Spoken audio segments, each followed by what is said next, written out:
Teaching learning environment. Primary schools lack drinking water and 56% do not have toilet facilities. So, the first thing that is very much a requirement of the students, especially at the primary schools, is drinking water, which is not available as clean drinking water.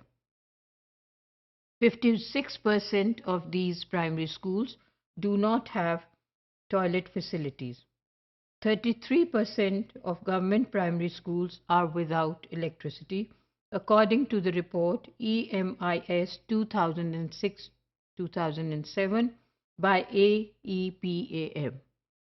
So, there is lack of water facilities, there is lack of toilet facilities, and there is no electricity in 33% of government schools in Pakistan.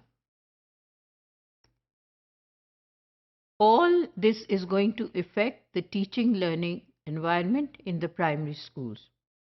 Not only will the teaching learning environment affect, but it will also affect the health of the students because there are no sanitation facilities, no toilet facilities, and the clean water for drinking purposes is not available, and there is also no electricity in these schools, which will affect the eyesight of the students, and also the facilities for fans and bulbs will not be there in those schools, even in hot season. Many schools do not have boundary walls. That is, that these schools will not be protected from any harm which could be expected from external agencies, and also internally the students will not be safe as they would be not having any boundary walls, and they will be able to go away from school without informing their teachers.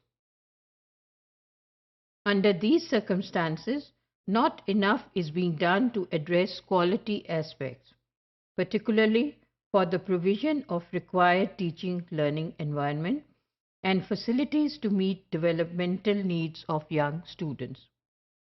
So these circumstances, which would be called quality conditions to be provided to the school, such as providing clean drinking water, providing electricity to the schools, and providing basic toilet facilities in schools. This would maintain the quality of the institution, and it will enhance the teaching learning environment and the learning abilities of the students. However, when these facilities are not provided, teacher learning would be going very low. There would be the learning disabilities in the school because children are not comfortable. They are not even protected because there is no boundary wall. So the teaching learning environment and facilities will not be able to result in developmental and the needs which are required by the young students.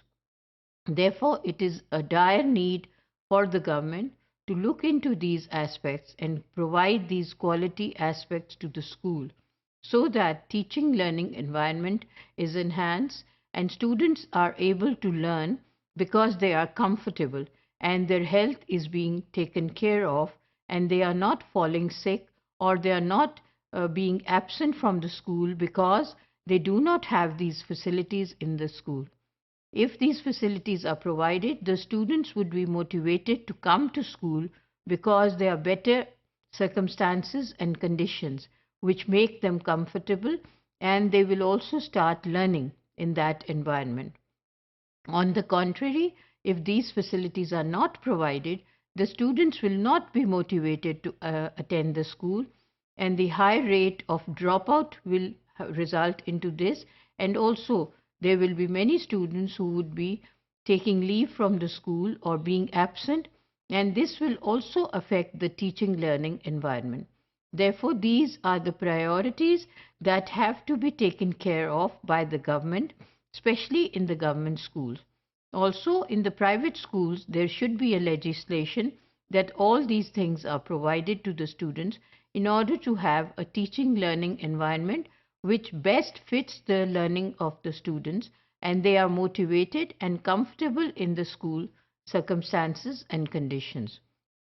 All these aspects of quality, such as drinking water, protection, sanitation facilities, and also provision of electricity, would make it possible for the students to learn in an environment which is comfortable and conducive for their learning activity.